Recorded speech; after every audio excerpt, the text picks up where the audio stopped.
పరిశుద్ధుడా పరలోకమందు ఆసీనుడవైన నా ప్రియ కన్న తండ్రి, నిఘనమైన నామానికి పరిశుద్ధమైన పాదాలకు లెక్కలేనని కోట్లాది వందనాలు, కృతజ్ఞతాస్తుతులు, స్తోత్రాలు చెల్లిస్తున్నాను తండ్రి. ఎక్కడైతే ఇద్దరు ముగ్గురు కూడి ఉండి నా నామంలో ప్రార్థన చేస్తూ ఉంటారో వారి మధ్యలో నేను ఉంటానని సెలవిచ్చిన దేవుడు తండ్రి, మీరు మా మధ్యలో ఉన్నందుకు వందనాలు. ఈ సెక్షన్ అంతట్లో మీరు తోడే ఉండండి అయా. వాక్య భాగంలోనికి వెళ్తుండగా తండ్రి, కొన్ని వచనాలను ఈరోజు మేము ఎక్స్ప్లెనేషన్ చేసుకొని క్లోజ్ చేసుకోవడానికి కృప చూపించి నడిపించండి. నీ చిత్త ప్రకారంగా సమస్తమును ముందుకు తీసుకెళ్ళండి. రాని బిడ్డను కూడా త్వరపెట్టి నడిపించండి. వచ్చిన నీ ప్రియ పిల్లలందరినీ కూడా దీవించి మీరే ముందుకు తీసుకెళ్ళమని యేసు నామములో ప్రార్థిస్తున్నాను తండ్రి, ఆమేన్. అందరికీ వందనాలు. మత్తయి సువార్త 18వ అధ్యాయము 5వ వచనం నుండి ప్రేరేపించబడిన వాళ్ళు ఒకరు చదవండి, ఎవరైనా ఒకరు. మత్తయి సువార్త 18వ అధ్యాయము 5వ వచనం నుండి. మరియు ఇలాంటి ఒక బిడ్డను నా పేరట చేర్చుకునివాడు నన్ను చేర్చుకొనును. నా యందు విశ్వాసముంచు ఈ చిన్న వారిలో ఒకనిని అభ్యంతరపరిచిన వాడెవ్వడో వాడు మెడకు పెద్ద తిరగట రాయి కట్టబడి వాడై మిక్కిలి లోతైన సముద్రములో ముంచి వేయబడుట వానికి మేలు. ఓకే నాన్న, చాలు చాలు చాలు, మ్యూట్లో పెట్టేసుకో. ఓకే, 5వ వచనం నుండి ప్రతి ఒక్కరు కూడా చూడండి. మరియు ఇలాంటి ఒక బిడ్డను నా పేరట చేర్చుకొనువాడు నన్ను చేర్చుకొనును. నా యందు విశ్వాసం ఉంచు ఈ చిన్న వారిలో ఒకరిని అభ్యంతరపరచువాడెవడో వాడు మెడకు పెద్ద తిరగటి రాయి కట్టబడిన వాడే మిక్కిలి లోతైన సముద్రములో ముంచి వేయబడుట వానికి మేలు. ఓకే, మరలా ఒకసారి 18వ నుండి 1వ వచనం నుండి 4 వచనాల వరకు ఒక్కసారి జస్ట్ అలా చూసుకొని ముందుకెళ్దాము. 1వ వచనం నుండి 4 వచనాల వరకు మనం మొన్నటి దినాన్ని ఏం నేర్చుకున్నాము అని అంటే, దీంట్లో నుండి కొన్ని ప్రాముఖ్యమైనటువంటి విషయాలు కొన్ని మనము జస్ట్ హెడ్డింగ్స్ మాత్రమే చూసుకుందాము. మనము చిన్నపిల్లలు ఏ విధంగానైతే చిన్నపిల్లలకు ఉన్నటువంటి మనస్తత్వము ఏ విధంగానైతే ఉందో మనము కూడా తగ్గింపు స్వభావాన్ని కలిగి ఉండాలి. వాళ్ళలో నుండి వాళ్ళ యొక్క స్వభావాన్ని మనము నేర్చుకోవాలి. ఒకవేళ నీవు సంఘంలో గొప్పవారిగా ఉండాలనేటువంటి ఆశ నీలో ఉంటే నీవు సంఘంలో ఉన్న అందరికంటే తగ్గించుకొని నీవు ఉండాలి. దీన స్వభావాన్ని కలిగి ఉండాలి. దీన స్వభావాన్ని అందరికంటే గొప్పగా వారిగా ఎవరైతే ఉండాలనుకుంటున్నారో వాళ్ళే ఇప్పుడు ఈ లోకపరంగా చూస్తే అందరికంటే గొప్ప వాళ్ళని అందరూ గౌరవిస్తారు. కానీ దేవుని సంఘంలో ఎవరైతే గొప్ప వాళ్ళుగా ఉండాలి అనుకుంటున్నారో వాళ్ళే తగ్గించుకొని ఉండాలి. ఈ లోకపరంగా గొప్ప వాళ్ళుగా ఉన్న వాళ్ళు ఏం చేస్తారు, వాళ్ళని హెచ్చిస్తూ ఉంటారు, వాళ్ళు గొప్పవారుగా పిలువబడతా ఉంటారు. కానీ దేవుని సంఘంలో గొప్పవాళ్ళుగా ఉండేవారు ఎలా ఉండాలి అని అంటే వాళ్ళే తగ్గించుకొని ఉండాలి అనేది మనము 2వ వచనము 3వ వచనం 4వ వచనాలలో మనం చాలా క్లియర్గా మొన్నటి దినాన తెలియజేసుకున్నాము. అయితే ఈ యొక్క 5వ వచనంలో మనకి కంటిన్యూషన్గా దేవుడు మరలా ఏమని తెలియజేస్తున్నాడు అని అంటే, మరలా ఇంకొక వచ్చిన దాంట్లో ఏంటిది, మార్పు అనేది మొదటగా ఎక్కడి నుండి స్టార్ట్ కావాలంటే మార్పు అనేది మొదటగా మన నుండి, అంటే మనలో మార్పు రావాలి, ఆ తర్వాత మన కుటుంబంలో మార్పు రావాలి, ఆ తర్వాత మన యొక్క సంఘంలో మనం మార్పును తీసుకురావాలి. మొదటగా మనలో మార్పు లేకుండా మనం ఇతరులకు చెప్పేవారుగా ఉండకూడదు.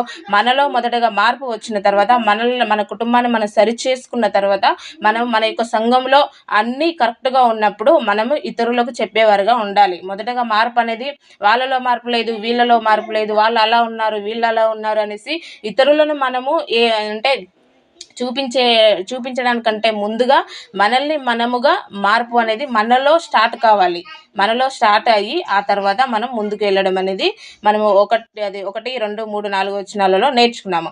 ఈరోజు 5వ వచనాన్ని కనుక మనం గమనిస్తే, మరియు ఇలాంటి ఒక బిడ్డను నా పేరట చేర్చుకొనివాడు నన్ను చేర్చుకొనును. చాలా క్లియర్గా అసలు ఈ యొక్క కాన్సెప్ట్ అనేది ఎందుకు వచ్చింది అని అంటే, ఆ సంఘంలో ఉన్నటువంటి శిశువులు ఒకరికొకరు గొడవలు పడుతుంటారు, ఒకరికొకరు వ్యాధించుకుంటున్నారు. ఎందుకనంటే ఇప్పుడు మనం మొన్నటి దినాన్ని చెప్పుకున్న పేతురు గారి మీద ఏంటిది, సంఘానికి సంబంధించిన కొన్ని అధికారాలు పేతురు గారికి ఇచ్చాడు. ఇప్పుడు మత్తయ్య గారు ఏమంటారు, మత్తయ్య గారు నేను ఒక సుంకం వసూలు చేసేటువంటి వర్క్లో నేనుంటే యేసుక్రీస్తు మొదటగా నన్నే పిలిచాడు అనేసి, అంటే శిశువులలోనే వాళ్ళగానే నేనే గొప్ప అంటే దేవుడు ఎక్కువగా నన్నే ప్రేమిస్తున్నాడు, లేకపోతే నేనే ఎక్కువగా దేవుని పని చేస్తున్నాను, నాకు సంఘానికి సంబంధించినటువంటి అధికారాలు దేవుడు నాకే ఇచ్చాడు అనేసి ఒకరికొకరికి వాదం పుట్టింది. ఇప్పుడు సంఘంలో చాలామంది కూడా కొన్ని సంఘాలలో గొడవలు అవుతూ ఉంటాయి. నేనే ఎక్కువగా చేశాను, నేనే ఎక్కువగా బాధ్యతలు తీసుకుంటున్నానంటే ఎవరికి ఇచ్చేటువంటి బాధ్యతను దేవుడు వాళ్ళకి ఇస్తాడు. ఎవరికి ఇచ్చినటువంటి బాధ్యతను వాళ్ళు చివరి వరకు ఏం చేయాలంటే నమ్మకంగా చేయాలి. ప్రతిఫలం అనేది మనుషుల నుండి ఆశించకూడదు. మనుషుల నుండి మనకి ఎలాంటి ప్రతిఫలం రాదు. మన సువార్త పరిచర్య చేసినా కూడా మనల్ని మెచ్చుకునే వాళ్ళు ఉండరు, లేదా మన సువార్త పరిచర్య చేసినా కూడా మనల్ని ప్రోత్సాహపరిచే వాళ్ళు ఎవరు ఉండరు. అయినా కూడా మనం ఏం చేయాలంటే మనకు ప్రతిఫలం ఎప్పుడు వస్తుంది అంటే మనం మరణించిన తర్వాత దేవుడు ఇవ్వబోయే జీవకిరీటం కొరకే మనము నిరీక్షణ కలిగి మన యొక్క వర్క్ను మనం ఏం చేయాలి, ఎవరు ఏమన్నా కూడా పట్టించుకోకుండా మనం నమ్మకంగా చేసుకుంటూ తుది శ్వాస వరకు దీన్ని కొనసాగించాలి. ఇది ఓకేనా. మనుషులు మనల్ని మెచ్చుకోవడం అనేది ఉండదు. వాళ్ళలో వాళ్ళే తర్కం పుట్టేసింది, నేనే గొప్ప, నాకే గొప్ప అధికారాన్ని ఇచ్చాడు అనేసి తర్కం వాళ్ళు పుట్టింది కనుక ఈ యొక్క క్వశ్చన్కి దేవుడు వాళ్ళకి ఇస్తున్నటువంటి ఆన్సర్ మనకి 5వ వచనం నుండి ఉంటుంది. ఒకసారి చూడండి. మరియు ఇలాంటి యొక్క బిడ్డను నా పేరట చేర్చుకునేవాడు నన్ను చేర్చుకును. ఒక చిన్న బిడ్డను వారి మధ్యలో నిలవబెట్టేసి దేవుడు వాళ్ళకి చెప్తున్నాడు ఏంటిదంటే ఇటువంటి బిడ్డను ఎవరైతే చేర్చుకుంటారో వాళ్ళు నన్ను చేర్చుకున్నట్టు అని చెప్తున్నాడు. ఒక చిన్న బిడ్డలు అని అంటే కొన్నిసార్లు సంఘంలో ఉన్నటువంటి వారిని అది మనకి కొంతమంది భక్తులు మొదటి యోహాను పత్రికలో ఒక మాట ఉంటే చదవండి. మొదటి యోహాను పత్రిక 4వ అధ్యాయము 4వ వచనం ఎవరైనా చదవండి, ప్రేరేపించబడిన వాళ్ళు. మొదటి యోహాను పత్రిక 4వ అధ్యాయము 4వ వచనము.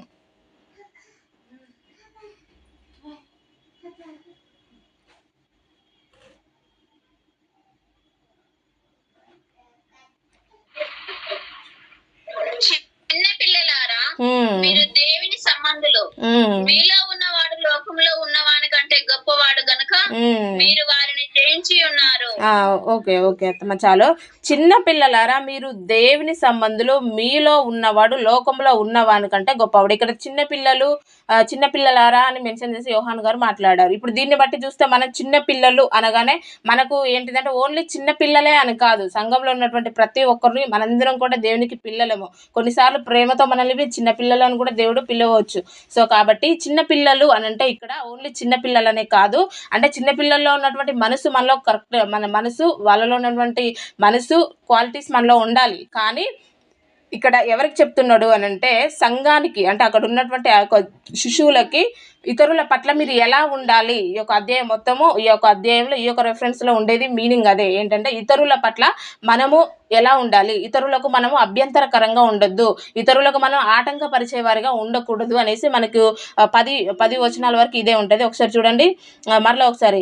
మరియు ఇలాంటి యొక్క బిడ్డను నా పేరట చేర్చుకునేవాడు నన్ను చేర్చుకొనును, నా యందు విశ్వాసం ఉంచి ఈ చిన్న వారిలో ఒకరిని అభ్యంతరపరిచేవాడెవడో వాడు మెడకు తిరగటి రాయి కట్టబడిన వాడే మిక్కిలి లోతైన సముద్రంలో ముంచివేయ బడుట వానికి మేలు.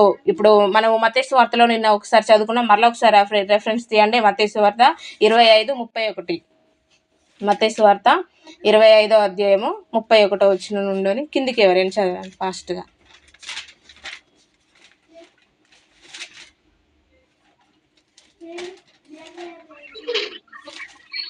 తన మహిమతో మనుష్య కుమారుడును ఆయనతో కూడా సమస్త దూతలను వచ్చినప్పుడు ఆయన తన మహిమ గల సింహాసనం మీద ఆసీనుడై ఉండును.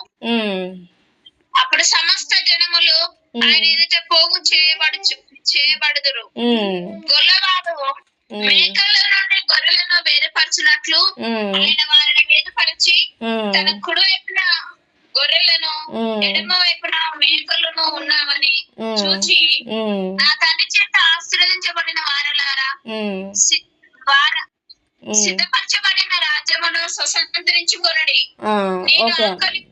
ఓకే అత్తమ్మ చాలు. 35 నుండి ప్రతి ఒక్కరు కూడా చూడండి.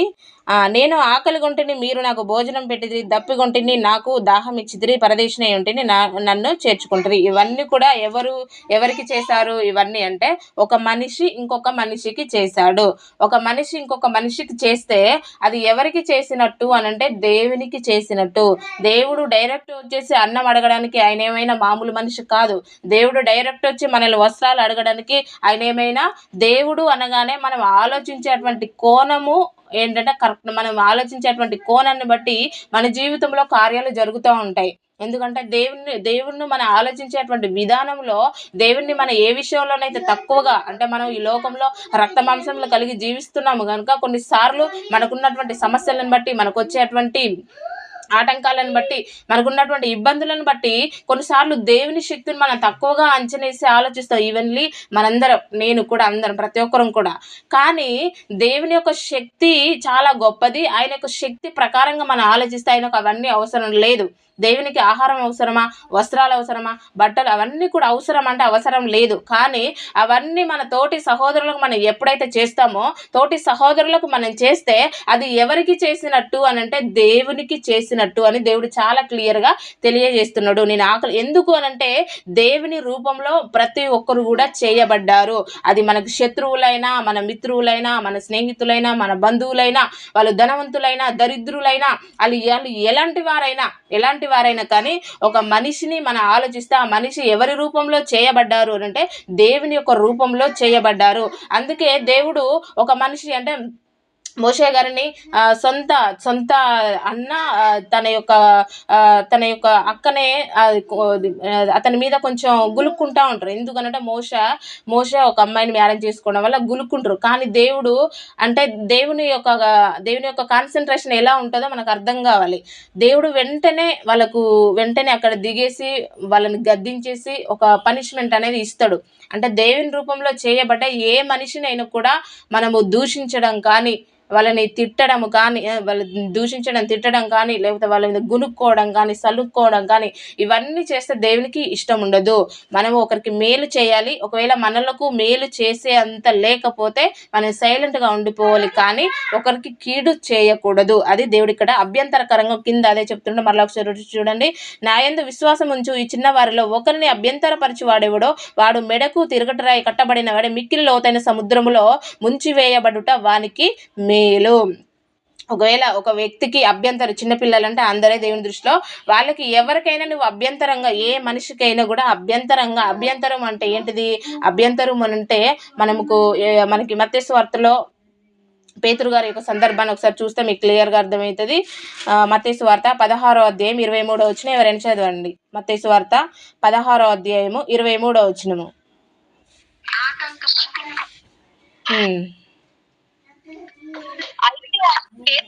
తిరిగి సాతానా నా వెనుకకు పొమ్ము, నీవు నాకు అభ్యంతర కారణమై ఉన్నావు, మనుష్యుల సంగతులనే తలంచుచున్నావు గాని దేవుని సంగతులను తలంపకున్నావని పేతురుతో చెప్పాను. ఓకే సిస్టర్, చాలు. 23వ వచనం. ఇక్కడ ఈ యొక్క సందర్భాన్ని కనుక మనం గమనిస్తే అక్కడ ఏం చేస్తున్నాడంటే దేవుని యొక్క చిత్తాన్ని ఎవరు ఆటంకపరుస్తున్నారంటే పేతురు గారు ఆటంకపరుస్తున్నారు. అదేవిధంగా దేవుని యొక్క చిత్తాన్ని ఒక వ్యక్తి జీవితంలో నెరవేర్చబడేది ఉంటే మనము ఆటంకంగా ఉండకూడదు. అది ఏ వ్యక్తికైనా. ఇప్పుడు ప్రతి సహోదరులు ఒక్కొక్కరి పట్ల దేవుని కంటే ఒక ప్రణాళిక ఉంటుంది. కాబట్టి అది దేవుని యొక్క విషయంలో సంఘం మనకి కొరింథీయులకు రాసిన మొదటి పత్రికలో ఉంటుంది. చదవండి క్లియర్గా. కొరింథీయులకు రాసిన మొదటి పత్రిక 10వ అధ్యాయము 31-32 వచనాలు ఎవరైనా చదవండి. మొదటి కొరింథీ పత్రిక 10వ అధ్యాయము 31-32 వచనాలు ఫాస్ట్గా చదవండి ఎవరైనా.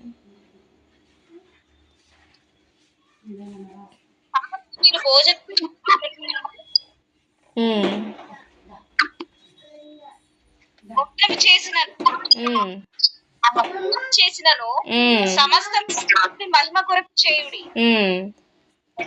యూదులకైనను గ్రీసు దేశస్థులకైనను దేవుని సంఘములకైనను అభ్యంతరం కలుగజేయకుడి. ఓకే చాలు సిస్టర్, చాలు న్యూట్లో పెట్టేసుకోండి. 31వ వచనం చూడండి. కాబట్టి మీరు భోజనము చేసినను పానము చేసినను మీరేమి చేసినను సమస్తమును దేవుని మహిమ కొరకు చేయుడి. యూదులకైనను గ్రీసు దేశస్థులకైనను దేవుని సంఘమునకైనా అభ్యంతరము కలుగ చేయకుడి. దేవుడు చాలా క్లియర్గా మనకి ఇక్కడ తెలియజేస్తున్నాడు. పై వచనాలు చూస్తే అది వేరే సబ్జెక్టు. ఒకసారి మనం దాన్ని కూడా చెప్పుకుందాము. మనం భోజనం చేసిన, ఇప్పుడు నువ్వు వాటర్ తాగుతున్నావు, ఆహారాన్ని తీసుకుంటున్నావు. నువ్వు వాటర్ తీసుకుంటే నీకు ఎంత అంటే నువ్వు ఆహారాన్ని తీసుకున్నావు. పొద్దున ఏం చేస్తున్నావు, 4 ఇడ్లీ తింటున్నావు. 4 ఇడ్లీ నువ్వు తీసుకుంటే ఆ 4 ఇడ్లీలో నీకు ఎంత శక్తి వస్తుంది అంటే ఒక 50 క్యాలరీల శక్తి నీ బాడీకి వచ్చింది. ఆ 50 క్యాలరీల శక్తిలో నువ్వు కనీసం దేవుని కోసం నీ యొక్క బాడీకి ఉపయోగించేది ఎంత, ఒక 30% నీ బాడీకి వెళ్ళిపోయింది అనుకోండి. మిగతా 10% ఏం చేసావు, మిగతా 20% ఇంకా 30% నీ బాడీకి ఉపయోగించబడింది. వచ్చినటువంటి శక్తి నువ్వు తిన్నటువంటి 4 ఇడ్లీల్లో ఒక 50% వస్తే 30% నీ బాడీకి ఉపయోగించినావు. ఇంకా 20% ఏం చేసావు, అది కూడా దేవునికి క్యాల్కులేషన్స్ ఉంటుంది. కాబట్టి నువ్వు భోజనం చేసినను పానం తాగినను అది దేవుని మహిమ కొరకు చేయాలి. అంటే నువ్వు తిన్నటువంటి ఆహారాన్ని బట్టి నీకు వచ్చినటువంటి శక్తిని బట్టి ఒక 4 అడుగులు వేసి సువార్తను ప్రకటించడమా, లేకపోతే ఇతరులకు వాక్యాన్ని చెప్పడమా, లేకపోతే నీ తోటి సహోదరులకు నీకు ఎవరైతే క్లోజ్గా అన్నిల్లో ఉండి కూడా మనతో క్లోజ్గా ఉండే వాళ్ళు ఉంటారు. కాబట్టి వాళ్ళని కూడా మనం ఏంటంటే క్రీస్తులోనికి నడిపించడం కోసం మనం ఏం చేయాలంటే ప్రయత్నం చేయాలి. మనకున్నటువంటి శక్తిని. ఒకవేళ నీకు సువార్తను ప్రకటించేటువంటి సమయం లేదనుకో, నువ్వు పని చేసుకుంటే నువ్వు పని చేసిన ఒక వర్క్ చేస్తున్నావు అనుకో, ఆ వర్క్ చేస్తే నీకు 100 రూపాయలు వస్తాయి. కనీసం ఒక 10 రూపాయలైనా దేవుని కోసం నువ్వు ఏమి ఇవ్వాలి అంటే నువ్వు ఆ యొక్క డబ్బులు కేటాయించాలి, ఇవ్వాలి, దేవుని కొరకు ఇచ్చేయాలి. పరిచర్యలో కొనసాగే వాళ్ళు కూడా ఉంటారు కాబట్టి వాళ్ళకు నువ్వు ప్రొవైడ్ చేయాలి. ఎందుకు చెయ్యాలి అని అంటే, ఇప్పుడు నువ్వు వర్క్ చేస్తున్నావంటే నీకు శక్తి కావాలంటే నీకు ఆహారం కావాలంటే మళ్ళీ ప్రకృతిలో నుండి తీసుకోవాలి. మళ్ళీ ప్రకృతిలో ఆహారం నీకు కావాలంటే మళ్ళీ దేవుడు ఇవ్వాలి. కాబట్టి నీకు దేవుడే ఆహారాన్ని ఇస్తున్నాడు. దేవుడు నీకు ఆహారాన్ని ఇస్తున్నా కానీ నువ్వు తింటున్నావు కానీ నీకు శక్తి వస్తుంది. నీకు శక్తి వస్తుంది కానీ నువ్వు పని చేసుకోగలుగుతున్నావు. కాబట్టి దేవుడు ఆహారాన్ని ఇవ్వకపోతే నీకు శక్తి రాదు. నువ్వు పని చేసుకోలేవు. పని చేసుకోకపోతే నీకు డబ్బులు వస్తాయంటే రావు. కాబట్టి ఎవరు ఇస్తున్నారు, దేవుడే ఇస్తున్నారు. కాబట్టి నువ్వు చేసిన పనిలో ఖచ్చితంగా 10వ భాగం అనేది తీయాలి. అది దేవుని యొక్క చిత్తం. ఓకేనా? అయితే ఇక్కడ మరలా ఒకసారి చూడండి, 32వ వచనం. యూదులకైనను గ్రీసు దేశస్తులకైనను దేవుని సంగములకైనా అభ్యంతరం కలుగజేయకుడి.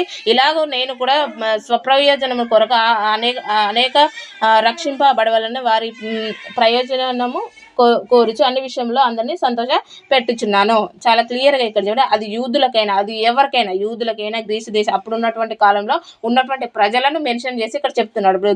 అప్పటి కాలంలో ఎవరున్నారు, యూదులు ఉన్నారు, గ్రీసు దేశస్తులు ఉన్నారు, వీళ్ళందరూ కూడా ఉన్నారు కనుక వాళ్ళందరినీ మెన్షన్ చేసి ఇక్కడ చాలా క్లియర్గా తెలియజేస్తున్నాడు. కాబట్టి ఇప్పుడు ప్రజెంట్ నువ్వు నీ కుటుంబ సభ్యులకి అభ్యంతరం అనేది ఎవరెవరికి ఉంటుంది, అత్త కోడలకు మధ్యలో ఉంటుంది, హస్బెండ్ అండ్ వైఫ్ మధ్యలో ఉంటుంది, అన్న చెల్లెల మధ్యలో ఉంటుంది, ప్రతి ఒక్కరిలో ఉంటుంది. కాబట్టి ప్రతి ఒక్కరికి ఇప్పుడు మనం దేవుని పని చేయాలి అని అంటే మన చుట్టాల నుండి ఎక్కలేనటువంటి ఆటంకాలు వస్తూ ఉంటాయి, మన కుటుంబంలో నుండే ఆటంకాలు వస్తూ ఉంటాయి. అప్పటి వరకు మనల్ని చూడని వాళ్ళు, పట్టించుకొని వాళ్ళు, మనం ఎప్పుడైతే పరిచర్య చేయాలని నిశ్చయించుకుంటే అప్పుడే వాళ్ళకు ఎక్కడ లేని ప్రేమల మన మీద పొంగుకొస్తూ ఉంటాయి. ఎందుకనంటే ఆటంకపరచడం కొరకు దేవుని చిత్తాన్ని యేసుక్రీస్తునే డెవిల్ ఆటంకపరచడం కోసం ట్రై చేసింది. కాబట్టి మన జీవితంలో కూడా దేవుని చిత్తం నెరవేర్చబడేటువంటి టైంలో అనేకమైనటువంటి ఆటంకాలు వస్తూ ఉంటాయి. కాబట్టి ఆటంకం ఎవరి వల్లనైతే వస్తుందో వారికి శ్రమ అని దేవుడు చాలా క్లియర్గా చెప్పాడు. కాబట్టి ఒకవేళ నీవు కూడా ఇతరులకు ఆటంకంగా ఉన్నట్లయితే నీకు కూడా ఏంటంటే శ్రమ. కాబట్టి ఎవరు కూడా ఇతరులకు ఆటంకంగా ఉండకూడదు. లూకాసు వార్తలో కూడా ఇంకొక మాట ఉంటుంది, చదవండి. లూకాసు వార్త 17వ అధ్యాయము 2, 3, 4 వచనాలు చదవండి ఎవరైనా.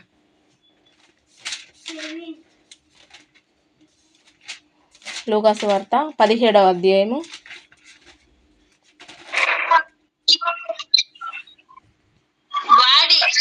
వారి చిన్న వారిలో ఒకనికి అభ్యంతరం కలగజేయుట కంటే వాని మెడకు తిరగటి రాయి కట్టబడి సముద్రంలో పనద్రోయబడుట వానికి మేలు.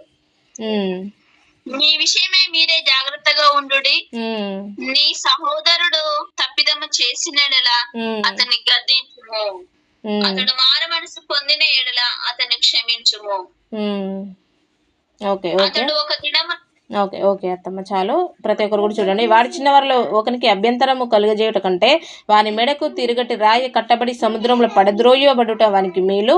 మీ విషయమే మీరే జాగ్రత్తగా ఉండుడి. నీ సహోదరుడు తప్పిదము చేసిన ఎడల అతన్ని గద్దించుము, అతడు మారు మనసు పొందిన ఎడల అతన్ని క్షమించుము. అతడు ఒక దినమున 7 మారులు నీ ఎడల తప్పిదము చేసి 7 మారులు నీ వైపు తిరిగి మారు మనసు పొందితి ననిన ఎడల అతన్ని క్షమింపవలెను. దేవుడు మనకు నేర్పించినటువంటి ఒక చక్కటి పాఠం ఇది. ఏంటంటే ఒకవేళ నీ యొక్క సహోదరులు కానీ ఎవరైనా కూడా నువ్వు చూస్తుండగా వాళ్ళు తప్పు చేశారనుకోండి, మన ముందే ఇప్పుడు మన పిల్లలే ఉన్నారు, ఇప్పుడు కావ్య చెల్లు కానీ వీళ్ళందరూ ఉన్నారు, వీళ్ళందరూ చూస్తుండగానే నాతోటి అంటే చిన్న చిన్న అబద్ధాలు ఆడతాం, అంటే చిన్న చిన్నవి చేస్తూ ఉంటాం. వెంటనే మనం ఏం చేస్తాం, అది చేసినప్పుడు గద్దిస్తాం. గద్దించిన తర్వాత మరలా అక్క ఇంకోసారి నేను చెయ్యను అన్నారనుకోండి, వెంటనే మనం ఏం చేస్తాం, వాళ్ళని క్షమించేసి మరలా అది చేయకుండా చూసుకోరా అని చెప్పేస్తాం. అంతేకాని మరలా ఏంటంటే మనము అభ్యంతరకరంగా ఉండకూడదు. అభ్యంతరం అంటే ఇప్పుడు మనం ఒకవేళ వాళ్ళు చేసినటువంటి తప్పును అస్సలు క్షమించలేదనుకోని, వాళ్ళు ఏం చేస్తారు, మన నుండి దూరం అయిపోతారు. మన నుండి దూరం అయిపోయి ఏం చేస్తారు, మరలా లోకంలో కలిసిపోతారు. అప్పుడు వాళ్ళని లోకంలో కలిసేలాగా చేసింది ఎవరు అవుతారంటే నేనే అవుతాను. అర్థమైందా? వాళ్ళు చేసినటువంటి తప్పుని క్షమించకపోతే ఏమైంది, 7 మార్లు చేసినా కూడా క్షమించమని చెప్పాడు. కాబట్టి వాళ్ళు ఏం చేయాలంటే సరిచేయాలి. అది ఎవరైనా మన ఇప్పుడు నాట్ ఓన్లీ అంటే గ్రూప్లో ఉన్న పిల్లలనే కాదు, నార్మల్గా బయట అయినా కూడా ఎవరైనా తప్పు చేస్తే వాళ్ళని ఖండించాలి. దాన్ని ఒకవేళ వాళ్ళు ఒప్పుకుంటే దాన్ని క్షమించాలి. వాళ్ళు అయినా కూడా ఆ తప్పును వదిలిపెట్టకపోతే వాళ్ళని దేవునికి సమర్పించాలి తప్ప మన నుండి అంటే సహవాసం నుండి వాళ్ళని దూరం చేశామనుకోండి, ఏమైతుంది అంటే వాళ్ళు మరలా లోకంలో వాక్యానికి దూరమైన ప్రతి ఒక్కరు కూడా ఖచ్చితంగా లోకంలో కలిసిపోతారండి. ఎందుకు అనంటే లోకంలో కలిసిపోయి మరలా వచ్చి మళ్ళీ ఒకసారి లోకంలో కలిసిపోయి మరలా సంఘంలోనికి వచ్చి నిలబడాలంటే చాలా టైం పడుతుంది. ఎందుకనంటే మనము ఎన్ని సంవత్సరాల నుండి దేవునిలో ఉన్నా కూడా ఇప్పుడు మనం స్థిరంగా బలంగా నిలబడుతున్నామంటే ఇన్ని సంవత్సరాలు ఉన్నది డెవిల్ మనల్ని వాడుకుందా అంటే వాడుకుంది. సో కాబట్టి అందుకే ఒక వ్యక్తి సంఘం నుండి తొలగిపోయేటువంటి ప్రయత్నాలు ఎవరు చేయకూడదు. ఒక వ్యక్తి సంఘంలో నుండి వాళ్ళు చేసిన తప్పుని క్షమించాలి, మరలా వాళ్ళను క్రీస్తులోనికి నడిపించాలి తప్ప మన నుండి వాళ్ళ ఆత్మీయ జీవితం అనేది అభ్యంతరపడి ఒకవేళ వాళ్ళు నరకానికి వెళ్ళిపోయారనుకోండి, చనిపోయిన తర్వాత దేవుడి లెక్క ఎవరిని అడుగుతాడంటే మనల్ని అడుగుతాడు. ఎందుకనంటే ఆ ఆత్మను నేను నీకు అప్పగించాను, నువ్వేం చేసావు అనంటే సరైన రీతిలో వారిని పెంచలేదు, సరైనటువంటి ఆహారం నువ్వు వాళ్ళకి పెట్టలేదు, అందుకే వాళ్ళు నశించి నరకానికి వెళ్ళారు అనేసి దేవుడు మనల్ని లెక్క అడుగుతాడు. కనుక మనము ఇతరులకు అభ్యంతరకరంగా అనేది ఉండకూడదు, మనము జాగ్రత్తగా ఉండాలి. ఒకసారి చూడండి 7వ వచనం ఎవరైనా చదవండి, ప్రేరేపించబడిన వాళ్ళు 7వ వచనం చదవండి.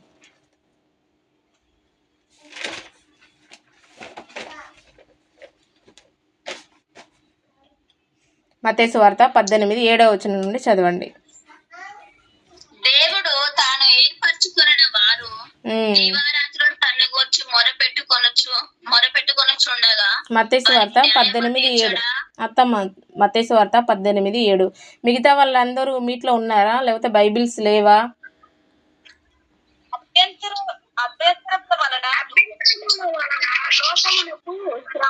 అభ్యంతరములు రాక తప్పవు గాని ఎవరి వలన అభ్యంతరము వచ్చునో ఆ మనుషునికి శ్రమ.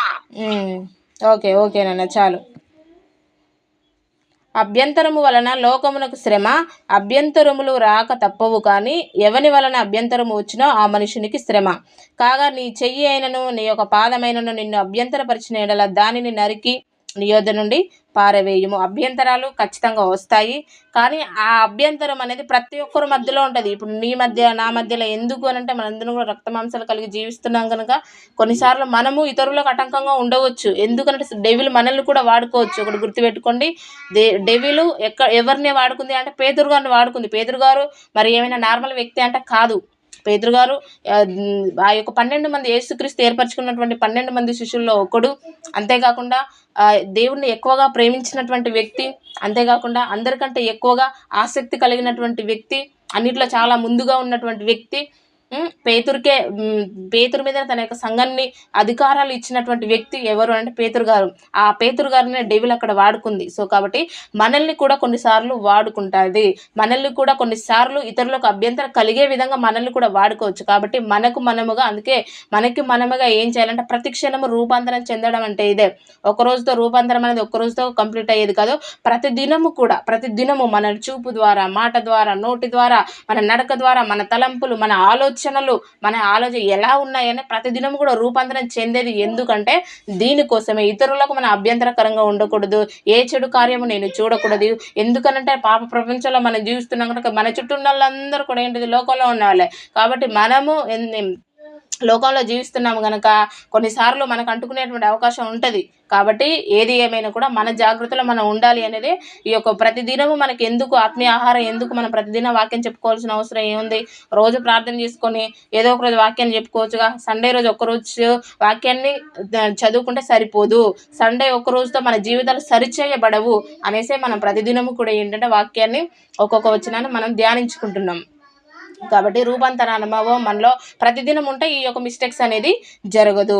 మరలా ఒకసారి చూడండి, అభ్యంతరం వలన లోకమునకు శ్రమ, అభ్యంతరము కాక తప్పవు. కానీ ఎవరి వలన అభ్యంతరం వచ్చినా ఆ మనిషినికి శ్రమ. కాగా నీ చెయ్యైనను నీ యొక్క పాదమైనను నిన్ను అభ్యంతరపరిచిన ఎడల దానిని నరికి నీ యొద్ద నుండి పారవేయుము.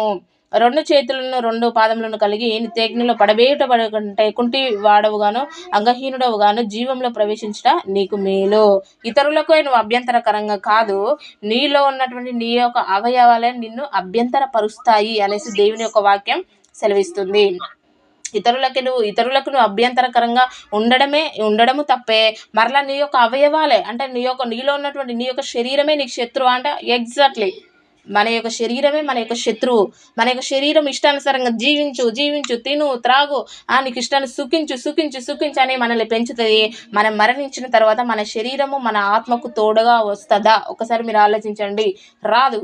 ఈ లోకంలో ఉన్నప్పుడు దానికోసం శరీరం కొరకు మనము దేవుని యొక్క ఆత్మను నశింపజేసుకుంటాం. శరీరం కొరకు మన యొక్క ఆత్మను శరీరం కొరకు, శరీర సుఖాల కొరకు, శరీర క్షేమం కొరకు, శరీర జాగ్రత్తల కొరకు ఆత్మను నరకానికి పంపించుకున్న వాళ్ళు లేరా అంటే చాలామంది ఉన్నారు. ఒకరోజు కొన్ని కోట్ల మంది మరణిస్తున్నారు, కొన్ని కోట్ల మంది పుడుతూ ఉన్నారు. అదేవిధంగా శరీరం కొరకు మన యొక్క ఆత్మను నరకానికి పంపించుకోకూడదు. అందుకే శరీరానికి ఎక్కువ మీరు ప్రయారిటీ ఇవ్వకూడదు అనేసి దేవుడు చాలా క్లియర్గా తెలియజేస్తున్నాడు. ఒకవేళ నీ కన్ను నీకు అభ్యంతరంగా ఉంటే ఆ కన్నును తీసివేయమంటే డైరెక్ట్ ఈ కన్ను అభ్యంతరంగా ఉంది కదా, కన్ను ఇక చెడు వైపు వెళ్తుంది కదా, చెడు చూడడానికే ఇది ఆసక్తికరంగా ఉంది కదా అనేసి కన్ను తీసేయమని చెప్పట్లే. ఒకవేళ నీ యొక్క అవయవాన్ని నువ్వు తీసిపడేసిననుకో మరలా నీకు అవయవం దొరికే అవకాశం లేదు. ఎందుకంటే నీకు ఇచ్చినటువంటి అవయవాలు చాలా వాల్యుబుల్, అవి చాలా ఎవరు ఇవ్వలేనివి. ఓకేనా, అంత మంచి అవయవాలను ఇచ్చాడు. అవయవాలను మనం కాపాడుకోవాలి, కానీ అవయవాలలో ఉన్నటువంటి చెడుతనాన్ని తీసేసుకోమని చెప్తున్నాడు. ఒకవేళ నీ కన్ను ఊరికే చెడు చూడాలని ప్రేరేపిస్తే నువ్వేం చేయాలి అని అంటే ఆ యొక్క చెడు చూడకుండా నీ కన్నులను నీవు గద్దించాలి. నీ కన్నులో ఆ చెడు చూడకుండా నీ యొక్క కన్నులో నీకు అభ్యంతరకరంగా, ఒకవేళ నీ యొక్క ఆత్మకి అభ్యంతరకరంగా నీ కన్నులే కానీ, నీ చేతులే కానీ, నీ కాళ్ళే కానీ, నీ యొక్క కాళ్ళు పాపం చేయడానికి పరుగులు ఎత్తుతున్నాయా, లేకపోతే నీ యొక్క మనసు చెడు ఆలోచనలు కలిగి జీవిస్తుందా? వెంటనే నువ్వేం చేయాలంటే పేతురులో ఉన్నటువంటి దయ్యాన్ని ఏ విధంగా యేసుక్రీస్తు గద్దించాడో ఆ విధంగా మనలో ఉన్నటువంటి పాపాన్ని మనం గద్దించాలి. అంతేగాని చెయ్యి అభ్యంతరపరిస్తే చెయ్యి తీసేయంటే చెయ్యి నరికేసి తీసుకేయడం కాదు. మరలా తీసేస్తే నీకు దేవుడు మరలా ఇవ్వడు. ఓకేనా, లేకపోతే కాళ్ళు తీసేయమని కాదు, కాకపోతే నీ కాళ్ళు ద్వారా ఏదైతే పాపం చేస్తానో దాన్ని మానుకోమని చెప్తున్నాడు. ఒకవేళ నీ కన్ను అభ్యంతరంగా ఉందనుకోండి, ఎలా ఉంది అభ్యంతరంగా అంటే మనకి పేతురు రాసిన 2వ పత్రికలో ఒక మాట ఉంటే చదవండి. పేతురు రాసిన 2వ పత్రిక 2వ అధ్యాయము 14 వచ్చిన చదవండి ఎవరైనా.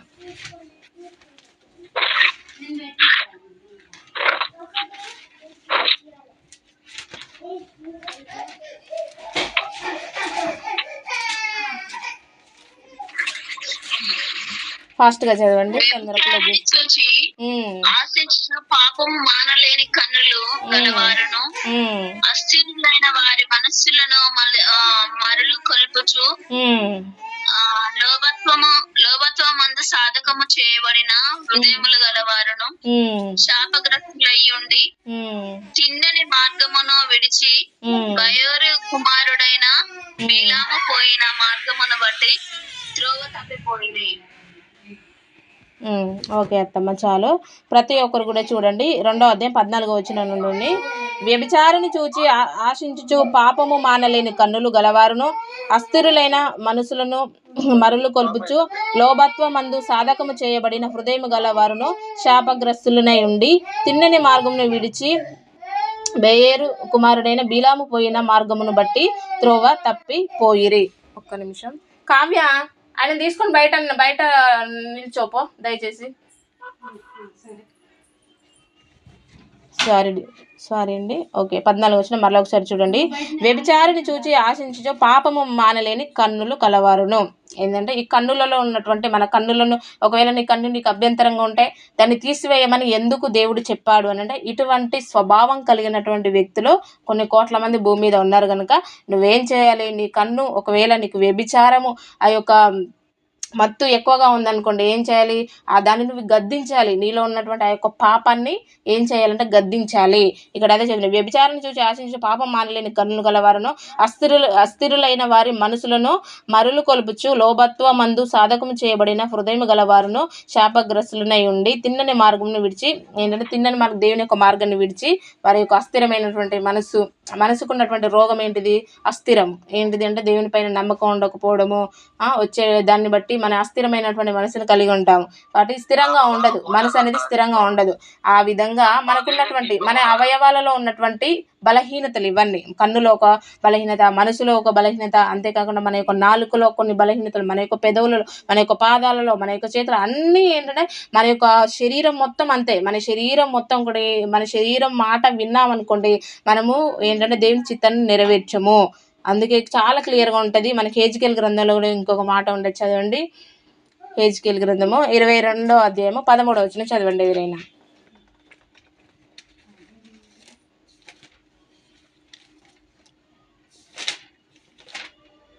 ఫాస్ట్గా చదవండి ఎవరైనా. 22:13. ఒక్కరిద్దరే చదువుతాను, మిగతా వాళ్ళందరూ చదవచ్చు కదా. చూచి నా చేతులు చరుచుకుంటున్నాను. నేను నీకు శిక్ష విధింపబో కాలమున ఓర్చుకొనుటకు చాలినంత ధైర్యము నీ హృదయమునకు కలదా? సహించుకున్న బలము నీకుండునా? యెహోవా నాకు నేనే మాట ఇచ్చి ఉన్నాను. ఓకే సిస్టర్, చాలు 13వ వచనం ఒకటి చాలు. నీవు పుచ్చుకొనిన మ్యూట్లో పెట్టేసుకోండి వెంటనే. నీవు పుచ్చుకొనిన అన్యాయ లాభమును నీవు చేసిన నరహత్యలను నేను చూచి నా చేతులు చరుచుకొనిచున్నాను. ఏంటంటే మన చేతుల ద్వారా చేసేటువంటి పాపాలు ఏంటి? అన్యాయం చేయడం కానీ, ఇంకా నరహత్యలు, కొంతమంది చేతుల ద్వారా చేసేటువంటి పాపాలు. వాటిని చూసినప్పుడు మనం ఏం చేయాలంటే చేతులను తీసివేయాలంటే మనలో మన చేతుల ద్వారా ఎటువంటి పాపాన్ని చేయకూడదు. మన చేతుల ద్వారా ఇతరులకు అన్యాయాన్ని చేయకూడదు. మన చేతుల ద్వారా ఇతరులని అన్యాయంగా కొట్టకూడదు. మన చేతుల ద్వారా ఇతరులను శపించకూడదు. మన చేతుల ద్వారా నరహత్య చేయకూడదు. ఇవన్నీ కూడా ఏంటంటే మన చేతుల ద్వారా చేయకూడదు. ఇవన్నీ మన యొక్క చూపుల ద్వారా ఏం చేయకూడదు? వ్యభిచారానికి సంబంధించినటువంటి ఆ యొక్క చెడ్డ పనులు, చెడ్డవి మనం చూడకూడదు, చేయకూడదు. మనం ఏదైతే చూస్తామో, మనం పాపాన్ని చూస్తే పాపమే చేయాలనిపిస్తుంది. ఒకవేళ దేవుని వాక్యాన్ని నువ్వు చూసావనుకో, విన్నావనుకో, దాని ప్రకారంగా జీవించాలనిపిస్తుంది. కాబట్టి మన హృదయం ఒక్కటే, మనం చూసేదాన్ని బట్టి ఉంటుంది. ఉన్నదంతా ఎక్కడ ఉందంటే కంటిలో ఉంది. నువ్వు కంటి ద్వారా ఏదైతే చూస్తావో కంపల్సరీ అది చేయాలనిపిస్తుంది. కాబట్టి మనం కంట్రోల్లో పెట్టుకోవాలి. మన యొక్క ప్రతి అవయవాన్ని కూడా కంట్రోల్లో పెట్టుకోవాలి. కంట్రోల్లో లేకపోతే ఇదే మనల్ని నాశనానికి నడిపిస్తుంది. కీర్తనల గ్రంథంలో ఇంకొక మాట ఉంటుంది చూడండి. కీర్తనలో 12వ అధ్యాయము 3వ వచనము. కీర్తనలు 12:3 ఎవరైనా చదవండి.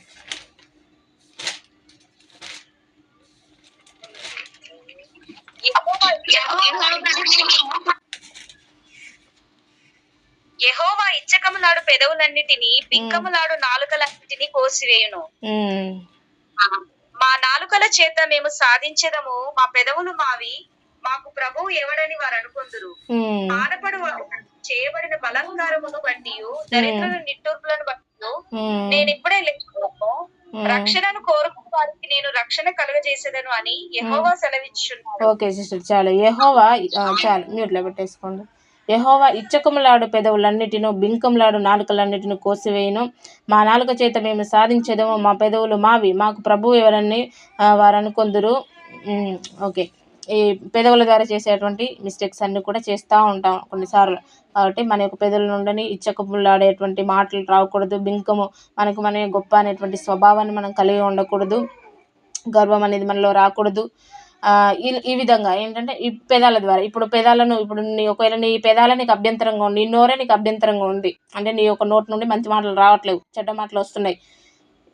అప్పుడు మనం ఏం చేయాలి అంటే మన నోట్లో ఉన్నటువంటి ఆ పాపాన్ని తీసేసుకోవాలి. అంతేగాని పెదాలను కోసేయడము లేదా నాలుకను కోసేయడం కాదు. ఓకేనా? మనలో ఉన్నటువంటి ఆ పాపాన్ని ఏదైతే ఉందో ఆ పాపాన్ని మనం తీసేసుకోవడం కోసం ట్రై చేయాలి. ఇలా ప్రతి అవయవంలో ఉంటుంది, ఓన్లీ చేతులు కాళ్ళే కాదు.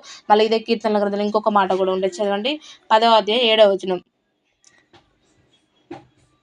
వారి నోరు శాపముతోనూ కపటముతోనూ వంచనతోనూ నిండి ఉన్నది, వారి నాలుక కింద చేటును పాపమును ఉన్నవి. ఇవన్నీ కూడా ఎక్కడున్నాయి?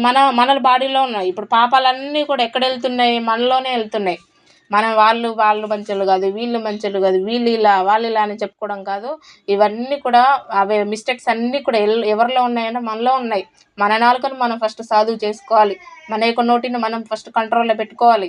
ఇతరులతో మనం మాట్లాడినప్పుడు ఎలా మాట్లాడుతున్నాం అనేది మన నోటిని మనం ఫస్ట్ కంట్రోల్లో పెట్టుకొని, మన చేతులను మన కాళ్ళను మనం ఫస్ట్ కంట్రోల్లో పెట్టుకొని, ఆ తర్వాత అందుకే ఫస్ట్ మన జీవితాన్ని మనం అది మార్పు అనేది ఎక్కడి నుండి స్టార్ట్ అవ్వాలి, మనలో నుండే.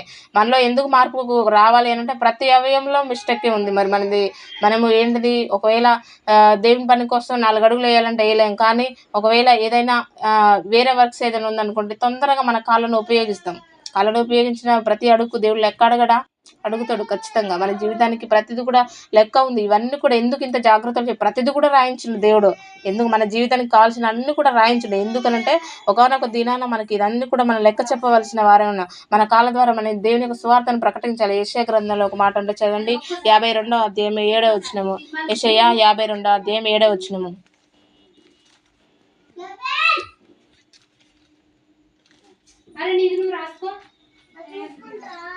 సువార్త ప్రకటించుచు సమాధానము చాటించుచు సువార్తమానము ప్రకటించుచు రక్షణ సమాచారము ప్రకటించు వాని పాదములు నీ దేవుడు ఏలుచున్నాడని సీయోనుతో చెప్పుచున్న వాని పాదములు పర్వతముల మీద ఎంతో సుందరములై ఉన్నవి.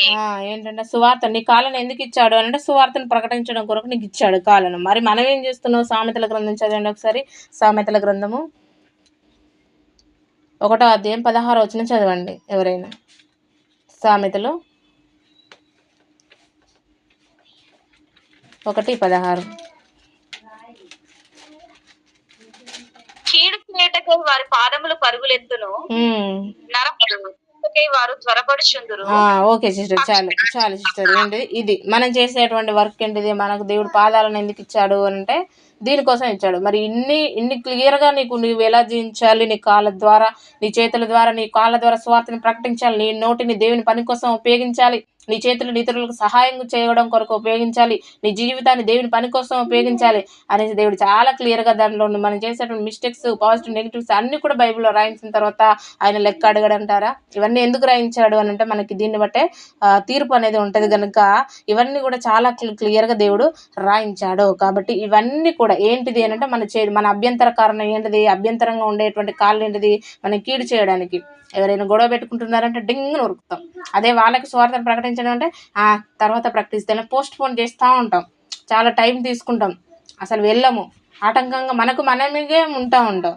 ఎందుకంటే ఇది ఆటంకం అని అంటే మనగా ఉంచుకునేటువంటి ఆటంకాలు ఉన్నాయి. మళ్ళీ ఇతరుల్లో కూడా మన ఆటంకంగా మనమే ఉంచుకోవడం కాకుండా ఇతరులను కూడా మన ఆటంకపరిచేవారిగా ఉంటున్నామంటే నువ్వు చచ్చిపోవడం బెటర్ అంటున్నాడు దేవుడు. నువ్వు చేయవు, ఇతరులను చేయనివ్వు. నువ్వు నిలబడవు, ఇతరులను నిలబడి. నువ్వు నీ జీవితాన్ని నువ్వు ఆటంకపరుచుకుంటూ ఇతరులను ఆటంకపరిచిన అనుకో, నువ్వు బ్రతకడం ఎందుకు ఇంకా అనేసి అందుకే ఒక పెద్ద తిరగటి రాయి కట్టుకొని అలా దునికేస్తే ఇంకా చనిపోతావు. దానివల్ల ఎందుకు అని అంటే ఒక మనిషి భూమి మీద ఉన్నాడంటే ప్రయోజనం అనేది ఉండాలి. సత్యం తెలియని వాళ్ళు అలానే ఉండేసి సత్యం తెలిసిన వాళ్ళు అలా ఉంటే ప్రయోజనం ఏం లేదు. మనకి ఇచ్చినటువంటి జీవితం చాలా చిన్న జీవితం అండి మనందరం కూడా కొద్ది వారమే. నీటి బుడగతోటి అది గడ్డి పువ్వుతోటి ఆవిరితో దేవుడు మన జీవితాన్ని ఎందుకు పోల్చాడంటే మన జీవితం చాలా చిన్నది. ఇప్పుడు బస్సులో మనం ప్రయాణం చేసి కొద్ది దూరం ప్రయాణం చేసి మన యొక్క స్టేజ్ రాగానే ఏ విధంగా దిగిపోతాం, అదేవిధంగా మన జీవితం కూడా అంతే. ఈ లోకంలో మనకి ఒక గిఫ్ట్గా దేవుడి జీవితాన్ని ఇచ్చాడు. ఈ గిఫ్ట్ను తిరిగి మరలా ఆయనకి ఇచ్చేయాలి. ఆ గిఫ్ట్ని తీసుకుపోయి నరకంలో వేయకూడదు.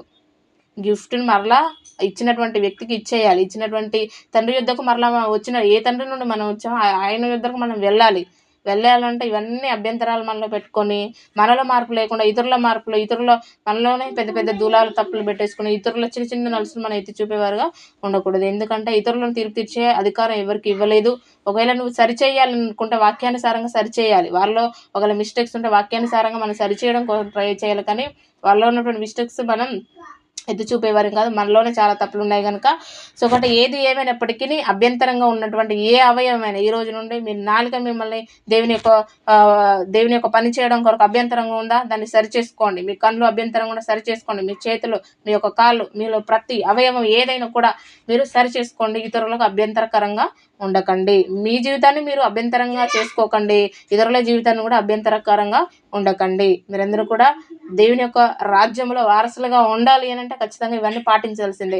ఇవన్నీ కూడా నేను పాటించను, నాకు ఇదంతా చాలా హార్డ్‌గా ఉంది, ఇదంతా అది నాకు నాతో కుదరదు, నా వల్ల కాదు అనుకుంటే మాత్రం మనము మళ్ళా ఇది ఏంటంటే మనము చేరుకోవాల్సినటువంటి నిత్య జీవానికి చేరేటువంటి అవకాశం లేదు. ఎందుకంటే వాక్యము దేవుడు మన ముందు ఇంత క్లియర్‌గా పెట్టిన తర్వాత కూడా మనం వాక్యానుసారంగా మన జీవితాన్ని మలుచుకోకపోతే మనం విన్నా వేస్టే, వినకున్నా వేస్టే. పాటించిన వాళ్ళు విన్నా వేస్టే, వినకున్నా వేస్టే. కాబట్టి పాటించాలి అంటే ఖచ్చితంగా మనము ఏం చేయాలంటే వాక్యాన్ని విన్నదాన్ని ఖచ్చితంగా మన జీవితంలో పాటించాలి. పాటించినప్పుడే దానికి ఫలితం అనేది ఉంటది. కాబట్టి ఇవన్నీ కూడా ఏంటంటే సజీవమైన మాటలు. వాక్యం అంటే దేవుడు నీతో మాట్లాడుతున్నప్పుడు మనం సరిచేసుకోకపోతే అది మిస్టేక్ ఎవరిదంటే మనది. దేవుడు రేపు అడుగుతాడు, నీకు ఈ వాక్యం తెలియదా అంటే, ఈ వాక్యాన్ని ప్రకటించడం డే టు టైము ఆయన ప్రతిదీ కూడా ఏంటంటే మెన్షన్ చేస్తూ ఉంటాడు. ఇప్పుడు మనం ఈరోజు వాక్యం చెప్పుకున్నాం, అభ్యంతరకరంగా మనలో ఉన్నటువంటి తీసేసుకోవాలని ఈరోజు వాక్యం చెప్పుకున్నాం. ప్రభా నీ కళ్ళు నేను అభ్యంతరం చేసేసి నిన్ను నరకంలో పడేసాయి అనేసి ఒకవేళ దేవుడు ఎందుకు అలా చేసావు, నేను నీతో మాట్లాడాను కదా ఆ రోజు డేటు ఆ నిమిషాన ఈవినింగ్ ప్రేయర్లో గూగుల్ మీట్లో అది కాన్ఫరెన్స్ కాల్లో నేను మాట్లాడాను, సండే చర్చిలో మాట్లాడాను, ఆ తర్వాత గోడ మీద ఉన్న రెఫరెన్స్తో మాట్లాడాను, లేకపోతే వాట్సాప్ స్టేటస్ ద్వారా మాట్లాడాను, లేకపోతే ఫేస్బుక్ ద్వారా మాట్లాడాను, యూట్యూబ్ ద్వారా ఇన్ని రకాలుగా నువ్వు మాట్లాడినా కూడా నువ్వు అలానే చేసావని దేవుడు ప్రతిదీ కూడా మన ముందు పెడతాడు. కాబట్టి మన యొక్క జీవితం అనేది బహుజాగ్రత్తగా ముందుకు తీసుకెళ్లాలని కోరుకుంటూ ఈ యొక్క వాక్యాన్ని ముగిస్తున్నాను. మిగతా సెక్షన్ మన మధ్యలోనే విజయ సిస్టర్ గారు నడిపిస్తారు.